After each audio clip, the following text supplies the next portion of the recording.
নেপালের যারা লাস্ট ম্যাচটা খেলেছেন সাউথ আফ্রিকার বিপক্ষে, নিশ্চয়ই মোটামুটি তাদেরকেই রেখে আসলে একাদশ সাজাবেন। সন্দীপ লামিচানে আসলে শেষ মুহূর্তে এসে তাদের দলে যুক্ত হয়েছেন এবং কি দারুণ পারফরমেন্স করেছেন লাস্ট ম্যাচটা। কিছুটা কঠিন হবে কিনা তাকে ফেস করা? আমার যেটা ওপিনিয়ন সেটা হচ্ছে যে লামিচানে কিন্তু বাংলাদেশেও খেলেছে, কিন্তু বাংলাদেশেও যদি বিপিএল এর পারফরমেন্স দেখেন, মিরপুরের মতো উইকেটে কিন্তু আহামরি যে খুব ভালো পারফর্ম করেছে তা না। তো আমার মনে হয় ও যে টাইপের লেগ স্পিনার, বাংলাদেশের ব্যাটসম্যানরা এই টাইপের লেগ স্পিনার খেলতে পছন্দ করে। সো আমার মনে হয় বাংলাদেশের জন্য খুব একটা ইফেক্টিভ হওয়ার কথা না। তারপর এটা যদি ভালো দিন হয়ে থাকে তাহলে হয়তো ভালো করতে পারে। আর তাছাড়া যদি ব্যাটিং লাইন আপের কথা বলেন, নেপালের ভয় ধরাতে পারে কারা, আসলে কি মনে হয়?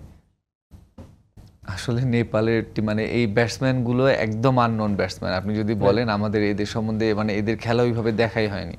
আর যে ধরনের লো স্কোরিং ম্যাচ হচ্ছে, এইসব ম্যাচে আসলে এইসব ব্যাটসম্যান সম্পর্কে কোনো কমেন্টস করাটা টাফ।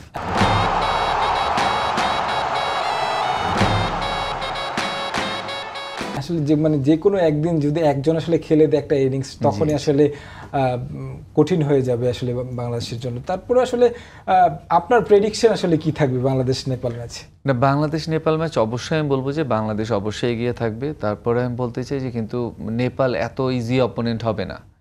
মানে আমি যদি চিন্তা করি কম্পারেটিভলি, আমার কাছে ইজি অপোনেন্ট লেগেছে আপনার মানে নেদারল্যান্ডকে লেগেছে নেপালের চেয়ে ইজি।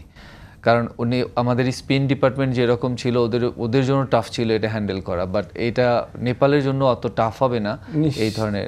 আসলে বাংলাদেশ তাদের মানে পারফরমেন্স করে জয় আনুক, সেটাই আসলে প্রত্যাশা। ধন্যবাদ আপনাকে স্টুডিওতে এসে সময় দেওয়ার জন্য।